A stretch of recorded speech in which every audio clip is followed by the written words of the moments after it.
Hello friends, welcome back to my channel. Friends, delivery के बाद जो होता है 40 दिनों तक हम अगर खुद की बहुत ज़्यादा केयर करें तो हमें वो लाइफ टाइम काम आ सकता है।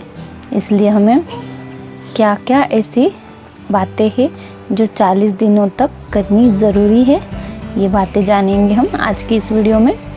तो फ्रेंड्स, डिलीवरी के तुरंत बाद जो होता है, जिनकी नॉर्मल होती है या फिर जिनका सीजेरियन भी होता है, उनको भी रेस्ट की ज़्यादा ज़रूरत होती है। कुछ ऐसी महिलाएं होती है जो रेस्ट ना करके इग्नोर करती है कुछ बातों को और तुरंत ही काम करती है या फिर टेंशन ले लेती है, ज़्यादा डिप्रेशन में आ जाती है। तो ऐसा बिल्कुल भी नहीं करना है। देखिए फ्रेंड्स, डिलीवरी के तुरंत बाद आपको क्या करना है, कहाँ नहलाने का जो रिवाज होता है वो होता है कभी कभी छठी पूजन के बाद होता है, कभी कभी 9 दिन के बाद होता है, किसी का जो होता है वो नामकरण के बाद होता है। तो मेरे घर पे तो 9 दिन के बाद जो होता है मुहूर्त निकाला जाता है, मुहूर्त। तो उसी के बाद में हम से नहाना स्टार्ट कर देते हैं। तो फ्रेंड्स, नहाने की बात जब आती है तो हमें कभी भी गर्म पानी से नहाना है। हमें बिल्कुल भी ठंडा या वार्म वाटर बिल्कुल भी नहीं लेना है। गर्मी के दिन है तो कुछ औरतें सोचती है कि गर्मी के दिन है, हम ठंडा पानी ले लेते हैं, उससे कुछ भी फ़र्क नहीं पड़ने वाला। तो ऐसा बिल्कुल भी नहीं करना है। हमें एकदम जितना हो सके हमारे बॉडी को सहन उतना हमें गर्म पानी ही लेना है। गर्म पानी से अच्छे नहाने के बाद हमें एकदम ओढ़ के सो जाने का है 1-2 घंटे के लिए, जब तक कि हमें अच्छे से पसीना ना आ जाए। फ्रेंड्स, किसी घर में जो होता है वो मालिश का रिवाज भी नहीं होता है।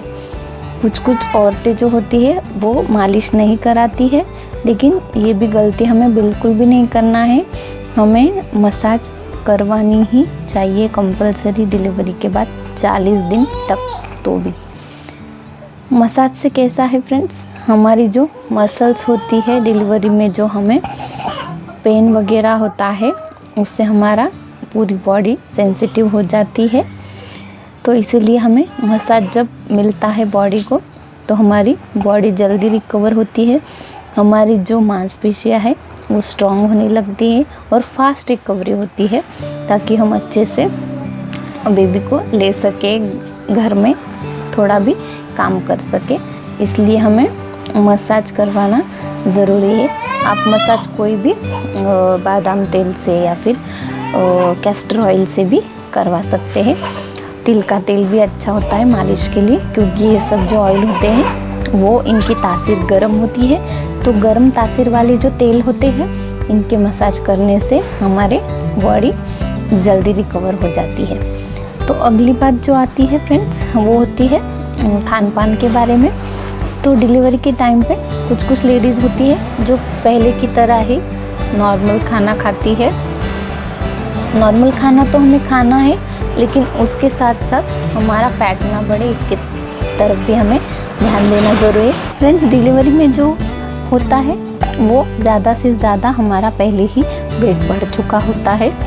तो उसके बाद तो हमें ये ध्यान रखना है कि हमारा वेट ज़्यादा ना बढ़े, और खाना भी हमें प्रोटीन का, विटामिन का खाना ज़रूरी है, ताकि बेबी को भी मिल्क के द्वारा अच्छे से विटामिन का सप्लाई, कैल्शियम का सप्लाई होता रहे। इसलिए हमें चाय बिल्कुल भी नहीं पीना है, दूध ही लेना है 2 टाइम, सुबह या सोते टाइम रात में 1-1 गिलास हम दूध ले सकते हैं। उससे जो है हमें अच्छे से ताकत मिलती है और बेबी को भी मिल्क सप्लाई अच्छे से होता है। उसके अलावा जो होता है, हम दलिया भी खा सकते हैं खाने में अपने दूध मिला के। दलिया भी काफ़ी हेल्दी होता है हमारे बॉडी के लिए, और इससे हमारा फैट भी नहीं बढ़ता है और बेबी के लिए भी बहुत हेल्दी होता है। उसके अलावा हम ओट्स भी खा सकते हैं। ओट्स भी हम दूध के साथ भी खा सकते हैं, या फिर जैसे आपको टेस्ट के अकॉर्डिंग पसंद है, और नमक मिर्च डाल के भी खा सकते हैं। जो हम दाल चावल सब्जी रोटी खाते हैं उसके साथ साथ हमें ये भी ऐड करना है। ज़्यादा रोटियां नहीं खाना है, नहीं तो आपका पेट ज़्यादा फूल सकता है ऐसे टाइम पे। इसलिए हमें जब भी भूख लगे तब भी हमें लिक्विड फॉर्म भी कुछ तो भी लेना है। दलिया ओट्स वगैरह जूस पी सकते हैं, या फिर गेहूं के आटे का और पतला हम सीरे टाइप भी बना के खा सकते हैं। लेकिन रोटियां कम से कम खाने की कोशिश करें। राइस भी हमें ऐसे टाइम पे ज़्यादा नहीं खाना है। हाँ, आप थोड़े खा सकते हैं। राइस के कुछ बाकी साइड इफ़ेक्ट नहीं होते, लेकिन आपके फैट के लिए ही राइस ज़्यादा हेवी हो जाता है, इसलिए राइस भी आपको कम के साइड में खाना है। और लड्डू जो होते हैं, ड्राई फ्रूट्स के लड्डू आते हैं, जिसको गूंद के लड्डू भी कहा जाता है। अक्सर हम ठंड के दिनों में वो लड्डू बना के खाते हैं। तो वो लड्डू भी आपकी मम्मा और घर पर बनाती होंगी, तो आप वो भी दूध के साथ खा सकते हैं ब्रेकफास्ट के तौर पर। तो ये हो गई खाने पीने की बातें। अगली जो बात आती है वो होती है हमारे जो स्टिचेस होते हैं उनके बारे में। फ्रेंड्स, स्टिचेस जो होते हैं हमारे वो 4-5 दिन, किसी के 8 दिन 15 दिन तक रहते हैं। तो स्टिचेस की देखभाल कैसे करें, इस पे मैं अलग आपको वीडियो जल्द ही शेयर करूँगी। लेकिन अभी के लिए जो है स्टिचेस जो है अपने, उसको हमें अच्छे से 2-3 बार दिन में से वॉश करना है। और डॉक्टर जो हमें क्रीम वगैरह देते हैं, मेडिसिन देते हैं, वो भी हमें लेना है। ऐसा नहीं है कि हमारी डिलीवरी के बाद हमें डॉक्टर्स को भूल जाना है, ऐसा बिल्कुल भी नहीं करना है। हमें 7-8 दिन से डॉक्टर की विज़िट करना है। आपको अगर अच्छा लग रहा है तो उस बारे में उनको बताना है, या फिर आपको ज़्यादा वीकनेस फील हो रहा है या फिर बॉडी पेन ज़्यादा हो रहा है तो उस बारे में भी आप उनको बता सकती है। डिलीवरी के बाद भी डॉक्टर्स हमें 15 से 20 दिन या फिर 1 मंथ तक भी मेडिसिन देते हैं। फॉलिक एसिड, आयरन, कैल्शियम वगैरह, मल्टीविटामिन्स देते हैं। तो वो भी हमें अच्छे से लेना है। ऐसे नहीं समझना कि इसकी अब कोई ज़रूरत नहीं है। ठीक है, आप ये सब फॉलो करेंगी तो आप जल्द से जल्द रिकवर हो जाएंगी। तो अगली बात जो आती है, आजकल लेडीज़ रहती है, उनको लगता है हमारी डिलीवरी हो गई है, अब हमें कुछ काम नहीं है, तो हम मोबाइल चलाते, सोते सोते मोबाइल चला लेते हैं या फिर टीवी देख लेते हैं। तो आपको ऐसा बिल्कुल भी नहीं करना है। ऐसे टाइम पे आपको मोबाइल या टीवी नहीं देखना है, क्योंकि ऐसे टाइम डिलीवरी के बाद आपकी आंखें बहुत सेंसिटिव होती है। अगर ऐसे में आप टीवी मोबाइल चलाओगे तो आपकी आंखें कमज़ोर हो सकती है और आपके आंखों पे चश्मा चढ़ सकता है। तो इसलिए आपको आंखों की भी केयर करना बहुत ज़्यादा ज़रूरी है। दूसरी बात आती है बातें करने की। तो फ्रेंड्स, कोई जो महिलाएं होती है वो कोई भी गेस्ट आते हैं या फिर किसी के भी साथ बातें करने में लग जाती है डिलीवरी के बाद। तो ऐसा बिल्कुल भी नहीं करना है। ऐसा करने से भी आपको आगे चल के परेशानी हो सकती है। अगर आप ज़्यादा बात बिल्कुल भी आपको नहीं करना है 40 दिन तक, ठीक है। उसके बाद आप आपकी मर्ज़ी कर सकते हैं, लेकिन 40 दिन तक आपको किसी से बिल्कुल बात नहीं करना। अब दूसरी बात जो आती है वो है पंखा, एसी या फिर कूलर्स की। देखिए फ्रेंड, जिनकी डिलीवरी गर्मी में होती है या फिर आजकल तो हम 12 महीने भी फ़ैन चलाते ही है, बिना फ़ैन के कोई भी सोता नहीं है आजकल। लेकिन डिलीवरी की जो लेडीज़ होती है दोस्तों, उनको बिल्कुल भी फ़ैन के नीचे नहीं सोना है, कूलर भी बिल्कुल नहीं चलाना है, कूलर की हवा बिल्कुल भी लेनी नहीं है, नहीं तो आपको बाद में बहुत पछताना पड़ सकता है। और बेबी को भी, बेबी तो काफ़ी सेंसिटिव होता है और आपकी भी बॉडी ऐसे टाइम पे बहुत ज़्यादा कमज़ोर हो जाती है, इम्यूनिटी कमज़ोर रहती है आपकी। तो आप ज़्यादा हवा में रहोगी तो इससे आपको बाद में क्रैम्पिंग वगैरह लाइफ टाइम के लिए आ सकते हैं बॉडी में। इसलिए आपको बिल्कुल भी हवा नहीं लेनी है, ढक के सोना है। कॉटन के कपड़े ही अपने आंख के कॉटन के कपड़ों से ढक के रहना है, फुल श्रग आपको फुल स्लीव्स कपड़े पहनना है।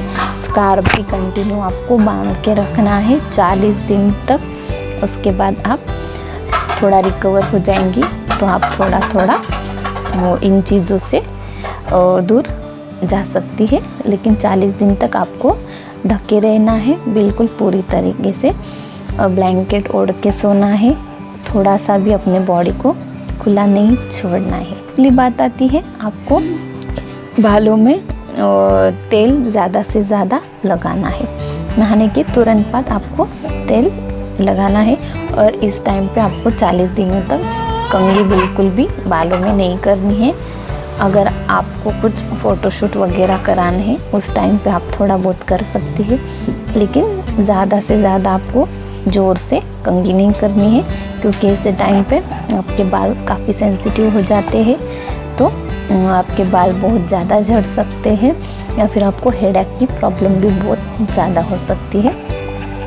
मेरे केसेस में ये मेरा एक्सपीरियंस है कि मैंने कंघी ज़्यादा की थी, तो इसलिए मुझे हेडेक आज भी रहता है। मुझे माइग्रेन की शिकायत अक्सर रहती है इसी गलती की वजह से, तो आप ये गलती बिल्कुल भी ना करें।